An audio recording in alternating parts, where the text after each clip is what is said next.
తండ్రి అయిన దేవుడు కుమారుడిని యేసుక్రీస్తు సత్పరిశుద్ధ శ్రేష్టమైన నామములో మీ అందరికీ వందనాలు తెలియపరుచుకుంటున్నాను. ప్రియులారా, ప్రభు నామను బట్టి యేసుక్రీస్తు ప్రభు యొక్క అతి పరిశుద్ధమైనటువంటి అతి విలువైనటువంటి ప్రేమను బట్టి మనమందరము కూడా ఈరోజు వరకే ఈ దినం వరకే క్షేమముగా ఉన్నందుకు, ఈరోజు వరకు ఈ దినం వరకు ఈ రీతిగా ఉన్నందుకు మొట్టమొదటిగా మనల్ని సృష్టించినటువంటి ఆ దేవునికి, మనల్ని ఆయన పోలికలో, ఆయన రూపంలో, ఆయన ప్రేమతో నింపి మనకు ప్రాణమిచ్చి మనల్ని యహలోకములో పుట్టించడానికి కారణభూతుడైన యొక్క దేవాది దేవునికి హృదయపూర్వకమైన వందనం తెలియపరుచుకుందాం. ప్రియులారా, దేవునికి ఎప్పుడూ ఎల్లప్పుడూ కృతజ్ఞతలు వందనం తెలియపరచాలి. దినదినము ప్రతిదినము కూడా తెలియపరచాలి. ఎందుకంటే దేవుడు ప్రతిరోజు ప్రతిదినము మనల్ని కాపాడుతూ రక్షిస్తూనే ఉన్నాడు. ఆయన లేకుండా మనం లేం. ఈ భూలోకములో శాశ్వతంగా జీవించేది ఎవరంటే దేవుడే. ఈ భూలోకములో వేల సంవత్సరాలు దేవుడు తన ప్రజలను పరిపాలిస్తూ, తన ప్రజలను నడిపిస్తూ, తన ప్రజలను కాపాడుతూ, తన ప్రజలను సంరక్షిస్తూ, తన ప్రజలను ఆయన నామములో జీవించడానికి ఎంతగానో సహాయం చేస్తూ, ఆయన మరి ఈ భూలోకములో మనందరం కూడా జీవించడానికి, మనందరం కూడా ఈ భూలోకం మన యొక్క జీవితాలు కొనసాగించడానికి ఎంతగానో ఆయన సహాయపడుతున్నాడు. కాబట్టి మనమందరము కూడా హృదయపూర్వకంగా ఎప్పుడు ఎల్లప్పుడూ ఆ దేవునికే మన కృతజ్ఞత తెలియపరచాలి. మనమందరము కూడా నిమిత్త మాత్రులం అంటాం. యహలోకములో ప్రతి ఒక్క మానవుడు, ప్రతి ఒక్క మనిషి నిమిత్త మాత్రుడు. కొంతకాలం మాత్రమే మనం జీవిస్తాం, కొన్ని సంవత్సరాలు మాత్రమే మనం జీవిస్తాం. మన యొక్క మనుగడ, మన యొక్క జీవితము, మన యొక్క కాల పరిమితి యహలోకములో కొంతకాలమే ఉంటుంది. ఎప్పుడు ఎల్లప్పుడూ మన యహలోకములో ఒకేలాగా, ఒకే రీతిగా, ఒకే విధంగా ఉండలేం. మన పుట్టినప్పటి నుంచి మరి మనం మరణించే వరకే అనేకమైన రూపాలను మనం కలిగి ఉంటాం. చిన్నప్పుడు ఒకలాగా ఉంటాం, పుట్టినప్పుడు మరి ఎదిగే కొద్దీ ఇంకొక రూపంలో వస్తాం. బాలుడై ఉన్నప్పుడు, మరి బాల వయస్సులో ఉన్నప్పుడు ఒక రూపం కలిగి ఉంటాం. యవన ప్రాయం ఉన్నప్పుడు మరొక రూపాన్ని కలిగి ఉంటాం. మధ్య వయసులోకి వచ్చేటప్పుడు మరొక రూపాన్ని కలిగి ఉంటాం. ప్రియులారా, మరి వృద్ధాప్యానికి వచ్చినప్పుడు మరొక రూపాన్ని మనము కలిగి ఉంటాం. చూడండి, మన యొక్క రూపురేఖలు ఏ విధంగా మారిపోతున్నాయి యహలోకంలో. అందుకని ఆయన ఒకే ఒక రూపం కలిగిన వాడు దేవుడు. ఆయన ఒకే ఒక ఆకారం కలిగిన దేవుడు. ప్రియులారా, ఆయన ఒకే ఒక రూపము, ఆయన ఒకే ఒక ఆకారం కలిగిన వాడు. అందుకని ఆకాశము భూమి గతించను కానీ నా యొక్క మాటలు గతించమన్నాడు దేవుడు. యహలోకంలో మన మాటలు ఎన్ని మాట్లాడుకున్నా, ఎన్ని చెప్పుకున్నా అవన్నీ కూడా గతిస్తాయి. ఒకసారి నేను అనుకుంటా ఉంటా, అసలు ఏ మాటలు మాట్లాడకుండా, ఎవరితో ఏమి మాట్లాడకుండా, ఎవరితో ఏమి చెప్పకుండా మౌనంగా మన పని మనం చేసుకుంటూ, ఎవరైనా చెబితే ఆలకించి వారికి ఇచ్చే సమాధానం లేదా జవాబు ఇచ్చి మెదలకుండా నిశ్శబ్దంగా సైలెంట్గా ఉంటే ఎంత హాయిగా ఉంటుందో అనుకుంటా ఉంటాం. నిజమే, అది వాస్తవమే ప్రియులారా, అది వాస్తవమే. అందుకని మనం ఎప్పుడూ కూడా మౌనంగా ఉంటూ దేవునితో మాట్లాడుతూ ఉండాలి.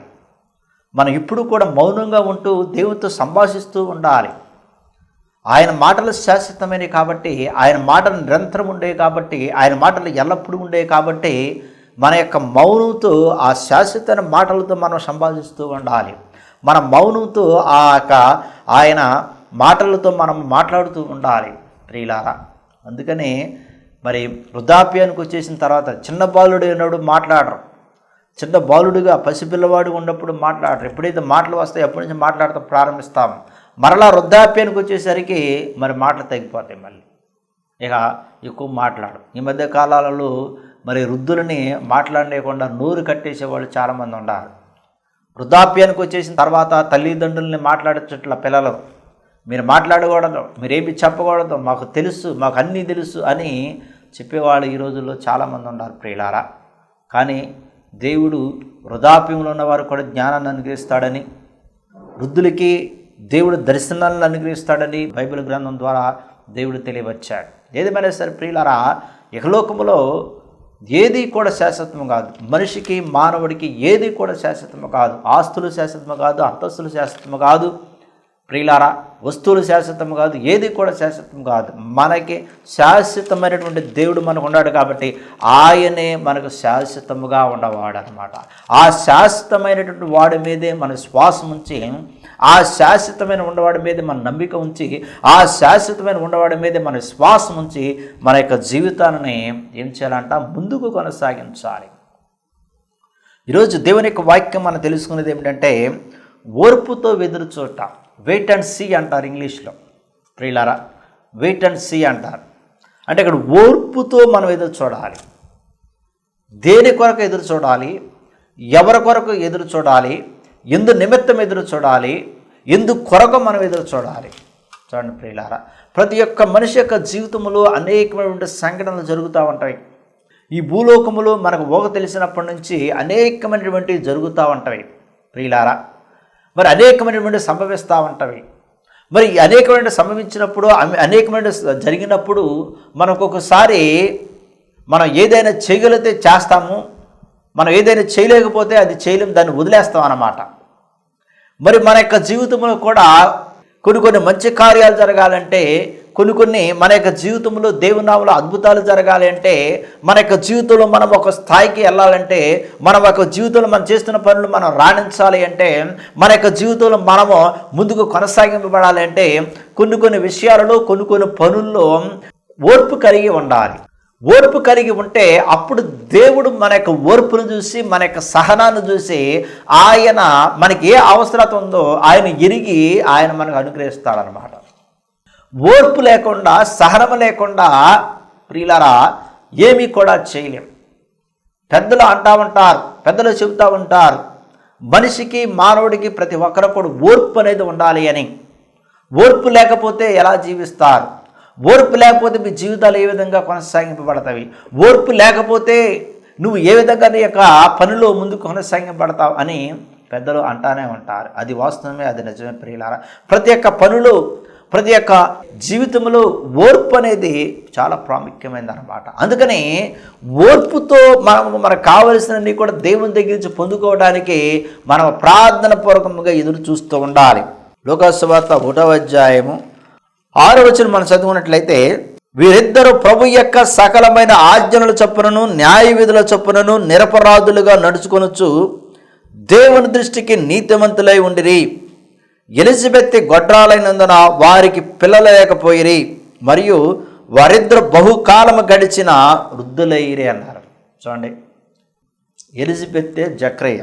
మరి జక్రయ్య తనకి అప్పగించిన పనిని యాజక ధర్మము జరిగించుచు, యాజక మర్యాద చొప్పున ప్రభు ఆలయంలోకి వెళ్ళి ధూపం వేయుచున్నాడని బైబిల్ గ్రంథంలో రాయబడి ఉంది.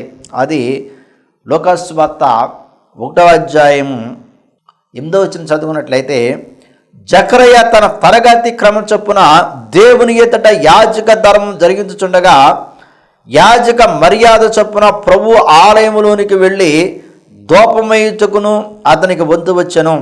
ధూప సమయమందు ప్రజల సమూహమంతయు వెలుపల ప్రార్థన చేస్తుండగా ప్రభు దూత ధూపవేదిక కుడివైపున నిలిచి అతనికి కనబడెను. జకరయ్య అతను చూచి తొందరపడి భయపడిన వాడయ్యను. అప్పుడు దూత అతనితో, జకరయ్య భయపడకము, నీ ప్రార్థన వినపడినది, నీ భార్య అయిన ఎలిజబెత్తే నీకు కుమారుడు కనును అని తెలియపరిచింది. అతనికి యోహాను అని పేరు పెట్టదు అన్నాడు. ప్రభు దృష్టికి గొప్పవాడే ద్రాక్షారసమైనను మద్యమైనను త్రాగక తన తల్లి గర్భమున పుట్టినది మొదలుకొని పరిశుద్ధాత్మతో నిండుకున్న వాడే ఇజ్రాయేలులో అనేకులను ప్రభువైన వారి దేవుని వైపుకు త్రిప్పును అన్నాడు. చూడండి ప్రియులారా, ఇక్కడ ఎలిజబెత్, జకరయ్య వీళ్ళిద్దరూ కూడా దేవుని యొక్క దృష్టిలో నీతిమంతులుగాను, దేవుని యొక్క దృష్టిలో పరిశుద్ధులుగాను, దేవుని యొక్క దృష్టిలో న్యాయ విధులు అనుసరిస్తూ సకలమైనటువంటి ఆజ్ఞలు వారు పాటిస్తున్నారు అని బైబిల్ గ్రంథంలో స్పష్టంగా రాయబడి ఉంది. అంటే దేవునికి అనుగుణంగా వీళ్ళు జీవిస్తున్నారు, దేవుని యొక్క ఆజ్ఞల ప్రకారం జీవిస్తున్నారు. దేవుడు ఏదైతే వీరికి చెప్పారో ఆ యొక్క చెప్పిన ప్రకారమే వీరి యొక్క జీవితాలు కొనసాగింపబడుతున్నవి. వారిలో ఎటువంటి అపరాధములు లేవు, వారిలో ఎటువంటి తప్పులు లేవు, వారిలో ఎటువంటి మోసాలు లేవు, వారిలో ఎటువంటి దగా లేదు, ఏమీ కూడా లేదన్నమాట. మరి ఏమీ కూడా లేకపోవడం చేత వీళ్ళు నీతిమంతులుగా పరిగణింపబడి ఉన్నారు. ఎవరి దృష్టిలో నీతిమంతులుగా పరిగణింపబడి ఉన్నారు అంటే దేవుని యొక్క దృష్టిలో నీతిమంతులుగా పడి ఉన్నారు. మరి లోక దృష్టిలో ఎలా ఉన్నారు అంటే వాళ్ళు ఎలిజబెత్ గొడ్రాలుగా పరిగణింపబడింది, గొడ్రాలుగా ముద్రింపబడింది. జక్రయ్యకి పిల్లల పుట్టరు, అతడుకి పిల్లల పుట్టనటువంటి ఒక ముద్ర కూడా బహుశా జక్రయ్య కూడా వేయవచ్చు. మరి జక్రయ్యను కూడా అనేక మంది అవమానపరచవచ్చు.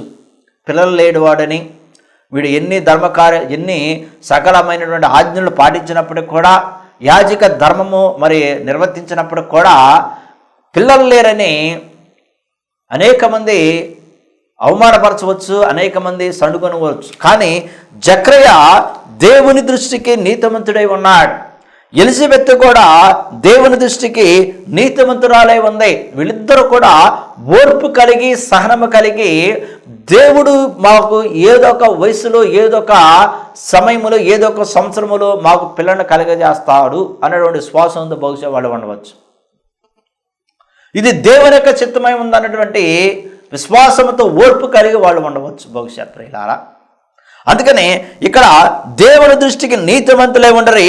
ఎలిజబెత్ గొడ్రాలైన వారికి పిల్లలు లేకపోయి మరియు వారిద్దరు బహుకాలము గడిచినదనంది. బహుకాలము గడిచింది అంటే వీళ్ళు ఎంతకాలం ఎదురు చూశారు, ఎంతకాలం ఓర్పుతో వీళ్ళు పిల్లల కోసం ఎదురు చూశారు, ఎంతకాలం ఓర్పుతో వీళ్ళకి పిల్లలు కలగాలని, దేవుడు పిల్లల్ని ఇవ్వాలని వీళ్ళు ఎంతకాలము వీళ్ళు ఎదురు చూశారు ప్రియులారా. ఎదురు చూచి చూచి చూచి బహుకాలము గడిచిపోయిన తర్వాత వాళ్ళ యొక్క వయస్సు మరలిపోయింది.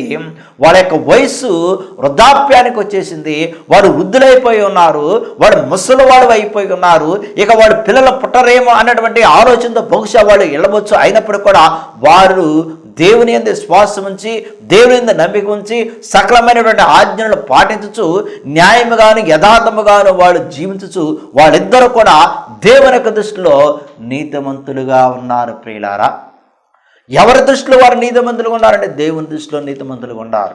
నిజం చెప్పాలి అంటే ఆ రోజుల్లో, ఆ దినాలలో ప్రియులారా చాలామందికి పిల్లలు పుట్టేవాళ్ళు కాదు. పిల్లలు పుట్టినా సరే చనిపోయేవాళ్ళు. ఒక 100 సంవత్సరాల క్రితమో లేకపోతే ఒక 70 సంవత్సరాల క్రితమో. నిజంగానే ఒకసారి మనం 100 సంవత్సరాల క్రితం వెనక్కి వెళితే, ఒక 70 సంవత్సరాల క్రితం వెనక్కి వెళితే ఆ రోజుల్లో చాలామందికి పిల్లలు పుట్టేవాడు కాదు.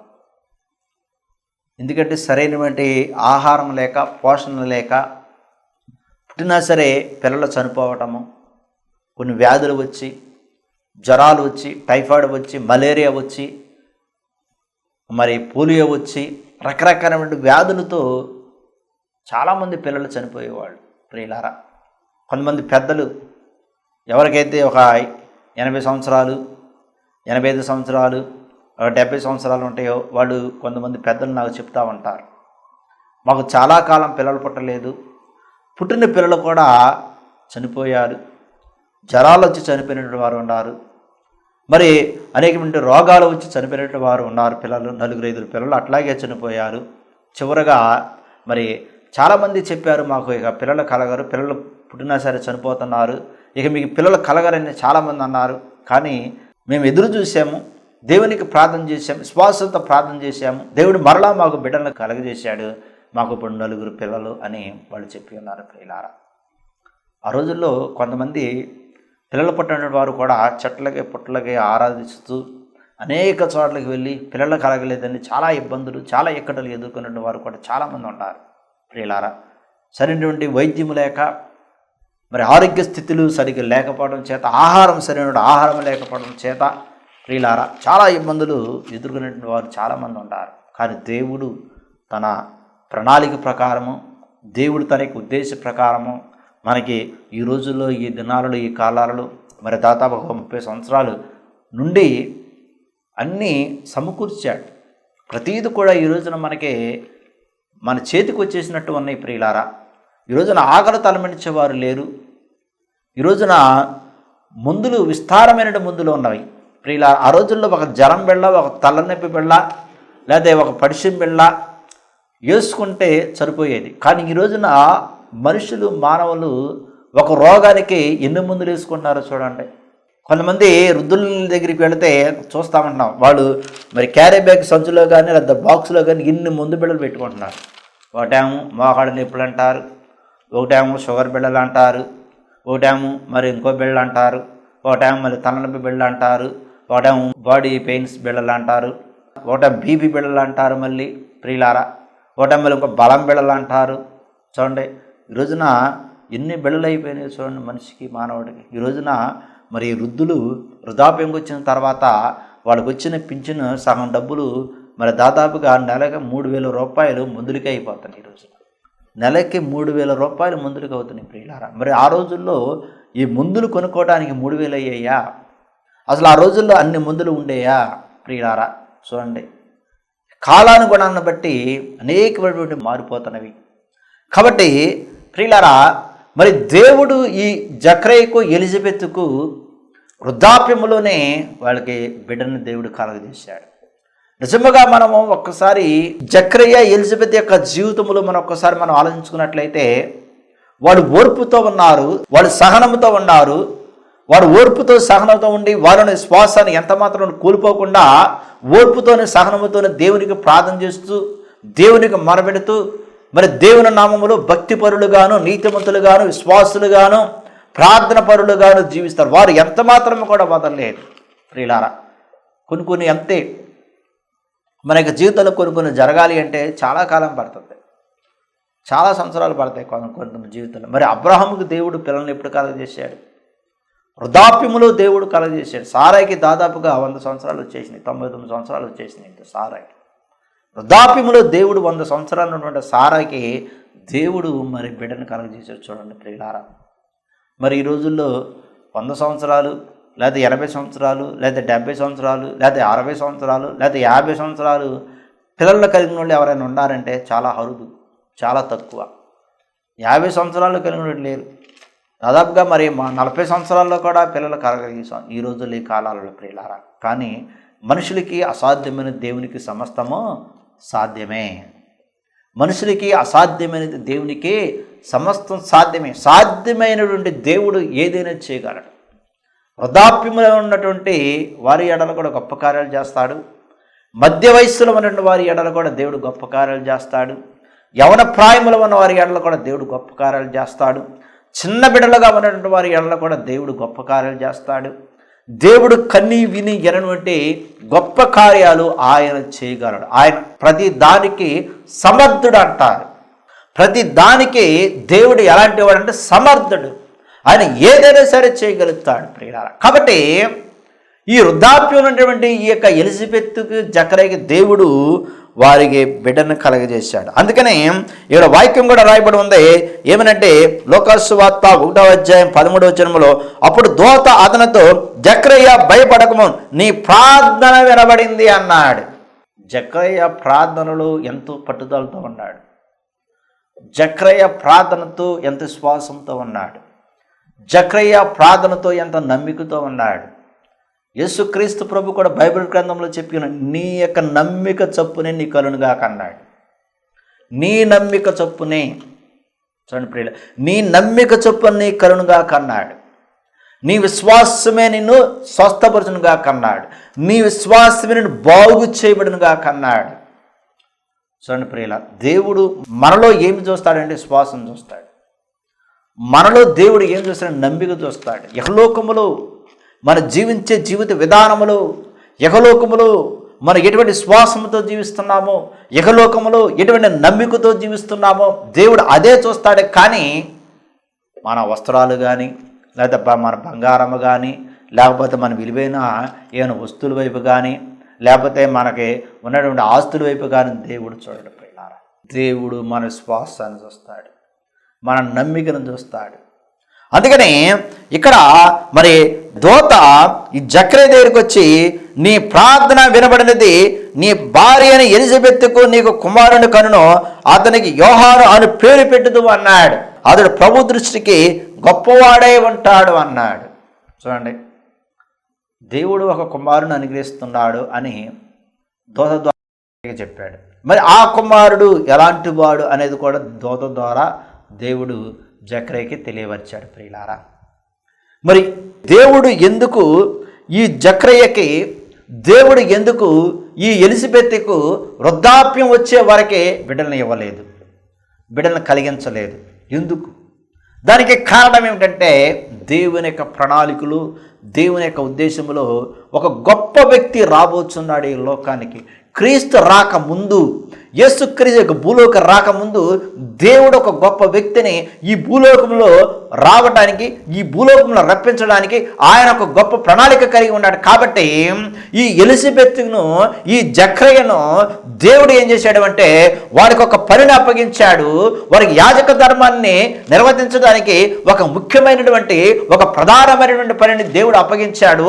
ఆ పనులు వీళ్ళిద్దరు ఏ విధంగా జీవిస్తారు, ఆ పనులు వీళ్ళిద్దరు ఏ విధంగా న్యాయముగా ఉంటారు, ఆ పనులు వీళ్ళిద్దరు ఏ విధంగా నీతిమంతులుగా జీవిస్తారు, ఆ పనులు వీళ్ళిద్దరు ఏ విధంగా ప్రార్థన జీవితాన్ని గడుపుతారు, ఆ పనులు వీళ్ళిద్దరు ఎటువంటి శ్వాసముతో జీవిస్తారని దేవుని యొక్క దృష్టి అంతా కూడా ఎలిజబెత్ మీదను జకర్యా మీద ఉంది ప్రియులారా. నిజముగా ఈ భూలోకములో ఏ మనిషి కానీ, ఏ మానవుడు కానీ పుట్టాడు అంటే అది దేవుని యొక్క ప్రణాళికలో ఒక ఉద్దేశముగా ఉంటుంది అన్నమాట. నేను ఈ భూలోకంలో పుట్టానంటే దేవుడు నా కొరకు ఒక ప్రణాళికను ఏర్పాటు చేశాడు. మీరు ఈ భూలోకంలో పుట్టారంటే దేవుడు మీ కొరకు ఒక ప్రణాళికను, ఒక ఉద్దేశాన్ని ఏర్పాటు చేశాడు. ఆ ఉద్దేశంతోనే, ఆ ప్రణాళికతోనే మన ఈ భూలోకంలో జీవిస్తాం ప్రియులారా. ఒకవేళ దేవుని యొక్క ప్రణాళికను మనము విడనాడి, దేవుని యొక్క ప్రణాళికను మనం విడిచిపెట్టి మన ఇష్టానుసారంగా మనం జీవించామనుకోండి, అది మన యొక్క జీవితానికి నాశనానికి పూనుకుంటుంది అన్నమాట. మన జీవితాన్ని మనమే నాశనం చేసిన వారుగా అవుతాం అన్నమాట ప్రియులారా. కానీ దేవుడు మనకి ఏర్పాటు చేసిన జీవితంలో మనం ముందుకు కొనసాగిపోతే, దేవుడు మనకిచ్చినటువంటి జీవితంలో మనం ముందుకు కొనసాగిపోతే, వేరొక జీవితంలోనికి, వేరొక మార్గంలోనికి మనం వెళ్ళిపోయామనుకోండి, మన చేతులారా మనమే మన యొక్క జీవితాన్ని ఏం చేసుకుంటామంట? నాశనం చేసుకుంటాం, పాడు చేసుకుంటాం అన్నమాట. ఇట్లా పాడు చేసుకునేవాడు కూడా చాలామంది ఉన్నారు, ఇట్లా నాశనం చేసుకునేవాడు కూడా చాలామంది ఉన్నారు. దేవుడు ఒక్కొక్కరిని ఒక్కొక్క విధంగా పిలుస్తాడు ప్రియులారా. ఆయన పిలుపు వేరు, ఆయన ఎన్నుకునే విధానం వేరు, ఆయన ఏర్పాటు చేసే విధానం వేరు. ఒక్కొక్కరిని ఒక్కొక్క విధంగా పిలుస్తాడు. మనం ఏ పని చేసినప్పుడు కూడా, మనం ఏ యొక్క కుటుంబంలో ఉన్నప్పుడు కూడా, మనం ఏ గ్రామంలో ఉన్నప్పుడు కూడా, ఏ పట్టణంలో ఉన్నప్పుడు కూడా, మనం ఎక్కడ జీవించినప్పుడు కూడా దేవుడు ప్రతి ఒక్క మానవుడి ఎడల, దేవుడు ప్రతి ఒక్క మనిషి ఎడల ఒక మంచి ప్రణాళిక, ఒక మంచి ఉద్దేశము, ఒక గొప్ప ప్రణాళిక, ఒక గొప్ప ఉద్దేశంతో ఆయన ఉంటాడనమాట. ఆ ఉద్దేశాన్ని మనం ఎప్పుడైతే మర్చిపోయి ఓర్పుతో, సహనముతో మన యొక్క జీవితాన్ని కొనసాగించకపోతే మన జీవితాన్ని మనమే నాశనం చేసుకుంటాం. ఇక్కడ ఎలిజబెత్, జకర్యా ఇద్దరు కూడా ఓర్పుతో ఉన్నారు. వృద్ధాప్యం వచ్చే వరకు ఓర్పుతో ఉన్నారు, వృద్ధులయ్యేంత వరకు ఓర్పుతో ఉన్నారు, వృద్ధులయ్యేంత వరకు సహనముతో ఉన్నారు. వృద్ధులయ్యేంత వరకు జకర్యా ఓర్పుతో, సహనముతో దేవుని కొరకు ఎదురు చూస్తున్నాడు, బిడ్డ కొరకు ఎదురు చూస్తున్నాడు. దేవుడు గొప్ప కార్యాలు చేస్తాడు, దేవుడు ఆశ్చర్య కార్యాలు చేస్తాడు. దేవునికి సమస్తమంతా కూడా సాధ్యమే, మనుషులకు అసాధ్యమైనది దేవునికి సమస్తమంతా సాధ్యమని దేవుడు తన యొక్క వాక్కు ద్వారా తెలియపరిచాడు. కాబట్టి దేవుని యొక్క మాటలు, దేవుని యొక్క పలుకులు, జీవగల మాటలు, శక్తిగల మాటలు ఈ జకర్యా యొక్క హృదయంలో ఎప్పటికప్పుడే మరి మెదులుతూ, ఈ జకర్యా యొక్క హృదయంలో ఎప్పటికప్పుడే ఆ మాటలు అతన్ని ఉరికొల్పుతూ, మరి ఉత్సాహపరుస్తూ, విశ్వాసమని ఇంకా ముందుకు వెళ్ళడానికి, ప్రార్థన జీవితం ఇంకా ఎక్కువగా గడపడానికి దేవుని యొక్క మాటల చేత అతడు మరి ఉన్నాడు ప్రియులారా. దేవుని యొక్క మాటల చేత అతడు. అందుకని ఇక్కడ జకర్యాకి వచ్చి దూత ఏం చెప్పింది? నీ ప్రార్థన వినబడింది అన్నాడు. ఏమన్నాడు? నీ ప్రార్థన వినబడినది అని అన్నాడు ప్రియులారా. మరి ప్రభు దృష్టికి అతడు గొప్పవాడే ఉంటాడు అని, మద్యమైనను ద్రాక్షారసమైనను త్రాగ, తల్లి గర్భము నుండి పుట్టినది మొదలుకొని పరిశుద్ధాత్మతో నిండుకొనిన వాడే ఇజ్రాయేలులో అనేకులను ప్రభువైన వాడు దేవుని వైపునకు త్రిప్పును అన్నాడు. చూడండి, పరిశుద్ధాత్మ వలన అన్నాడు, పరిశుద్ధాత్మతో నిండుకొనిన వాడే అన్నాడు. చూడండి, ఈ మాటను మనం చాలా చక్కగా పరిశీలించాలి, చాలా చక్కగా మనం ఈ మాటని అర్థం చేసుకోవాలి. ఇక్కడ ఎలిజబెత్ యొక్క గర్భములు ఒక దేవుడు ఒక బిడ్డను కలగజేస్తున్నాడు.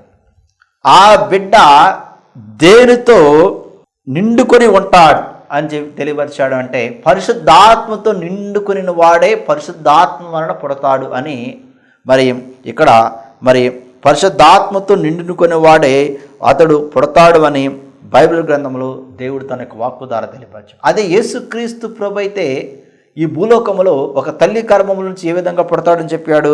ఇక్కడ పరిశుద్ధాత్మ వలన అనలేదు, పరిశుద్ధాత్మతో నిండుకొని వాడే అన్నాడు.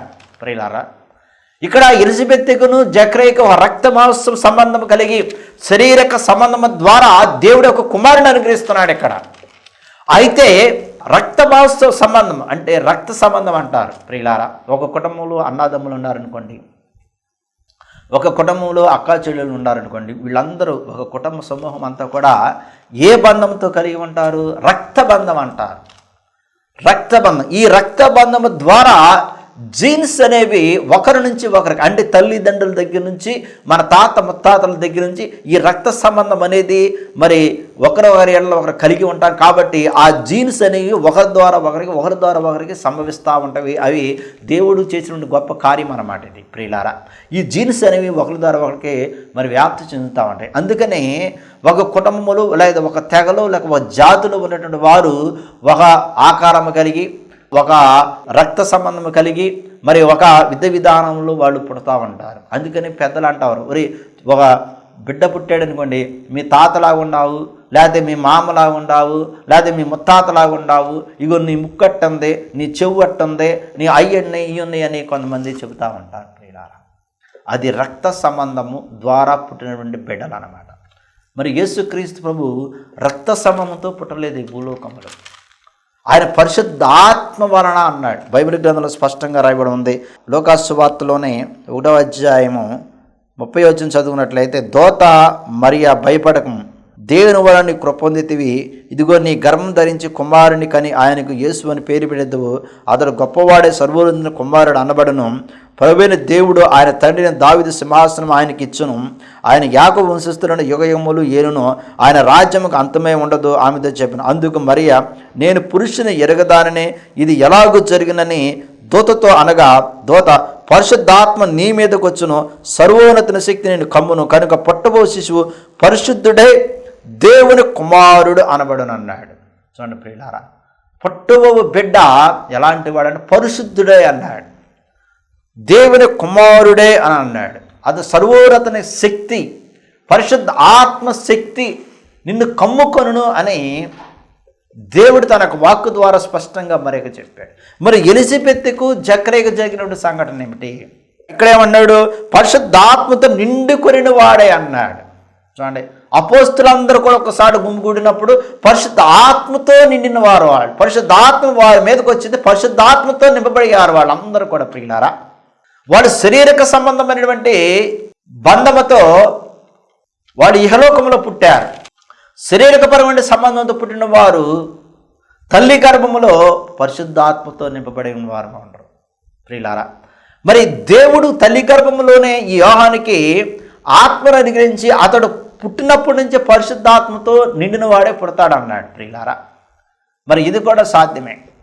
మరి గర్భములో ఉన్నప్పుడు దేవుడు ఆత్మతో కొంతమంది నింపుతాడు, ఇది కూడా సాధ్యమే. ప్రియులారా, అది కూడా దేవునికి సాధ్యమే. కాబట్టి ఏమైనా సరే ప్రియులారా, మరి జక్రియ మరి ఎలిజబెత్కు దేవుడు కుమారుని అనుగ్రహించాడు. వీళ్ళిద్దరూ కూడా ఓర్పుతో సహనంతో ఉండడం చేత, వీళ్ళిద్దరూ కూడా ఓర్పుతో సహనంతో జీవించడం చేత మరి దేవుడు వారికి ఒక కుమారుని అనుగ్రహించాడు. ప్రియులారా, కాబట్టి మన యొక్క జీవితంలో కూడా ఏమైనా సరే లోట్లు ఉంటే, ఏమైనా సరే ఇబ్బందులు ఉంటే, ఏమైనా సరే ఆర్థిక పరిస్థితులు ఉంటే, ఏమైనా సరే మరి కుటుంబ సమస్యలు ఉంటే, ఏమైనా సరే వ్యక్తిగత సమస్యలు ఉంటే, ఏమైనా సరే మన యొక్క జీవితంలో మనం సాధించాలి అనేది సాధించకపోతే, మనం సాధించే వరకే ఓర్పుతో సహనముతో ప్రార్థన చేసుకుంటూ దేవుని శ్వాసం నుంచి మనం జీవిస్తే తప్పకుండా దేవుడు ఏదో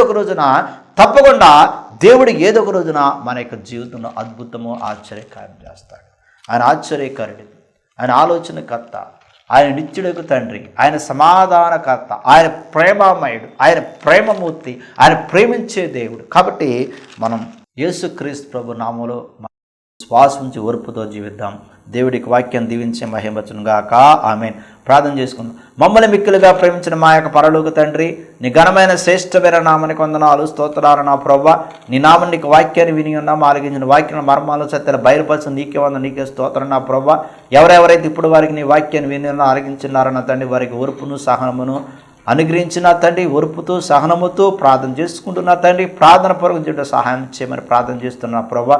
ఇదిగా మేము చేస్తున్న ప్రతి ఒక్క పనిపాట్లు కూడా తోడేయడం కూడా ప్రార్థన చేస్తున్నాం. అనారోగ్యంతో బాధపడే వరకు ప్రత్యేకంగా ప్రార్థన చేస్తున్నాం.